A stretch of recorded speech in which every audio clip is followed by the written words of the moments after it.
Sinagot naman ni COMELEC Chairman Andres Bautista ang bagong akusasyong yan. Emosyonal siya sa one-on-one interview ni Vicky Morales.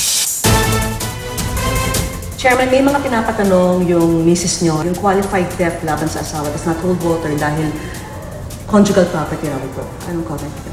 Yung kasing pagdanakaw na nangyari ay hindi lang pag-aari ko, kundi pag-aari rin ng aking pamilya. Sabi niya yung kasong grave coercion, pamilya niyo mismo ang nag-usap regarding the settlement.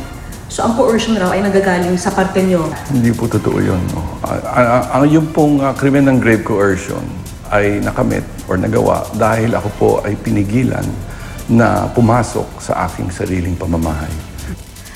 Sa pagkakaalam nyo, ugali ba talaga ni Tisha ang gumawa ng ganito? Yung nakakakilala sa kanya, iba yung sinasabi nila tungkol sa kanya. Very soft-spoken, very mild-mannered, very quiet, private person. Alam mo, hindi. Kaya talagang ako'y nagulat nung nangyari ito. No? Bakit kaya ganito kalala yung hatred niya sa inyo? Could it be because feeling niya na hindi kayo naging tapat sa kanya? Kasi may mga allegation ang kanyang abogado na si Lorna Capunan na may sex din daw kayo. Kalokohan. Na meron daw kayong mga pinapasok na babae doon. Kalokohan. Hindi, handa ba kayo? Kasi sabi niya, why should you bring up infidelity against me when apparently she has goods on you too? May CCTV pa raw. Go ahead. Kung ano man yung kanyang gusto ipakita, go ahead.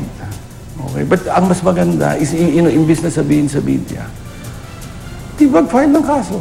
May latigo talaga. Ako'y pumunta sa India noong October 24, 2016 para manood ng kanilang halalan. Nung pauwi na kami, dinala kami sa isang merkado sa India para mag-shopping para naman may souvenir. Meron pong lalaki doon na sabi, bilhin ko daw itong bullwhip.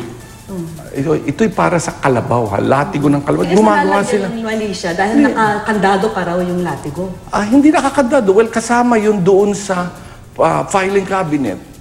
Yung safe na kanilang binuksan ng pwersahan. Bakit nga nakasave?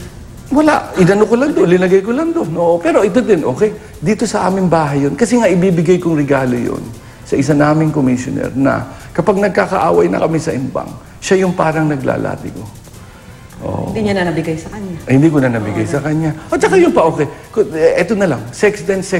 Oh, di dapat siguro yung latigo nasa sex den. Pero bakit nasa bahay? Di ba?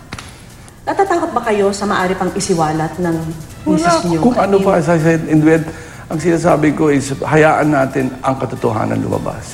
Kung ano-anong pag-iimbento ang ginagawa. At again, meron kaming prueba niya.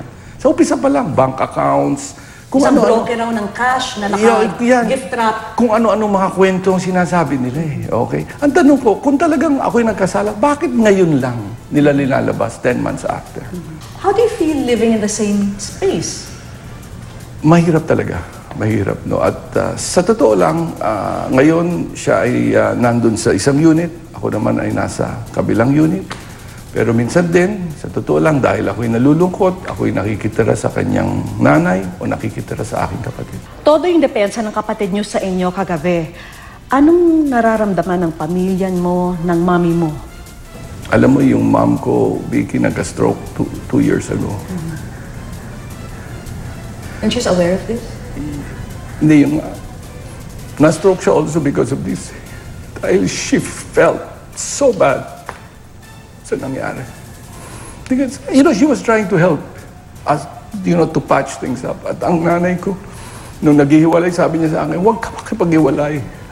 Manalig ka sa Diyos. Magbabago rin yan. Makikita niya rin na liwanag. Alam niya, itanong mo, in fact, alam din niya ng mother-in-law ko eh. Kaya I kept the faith.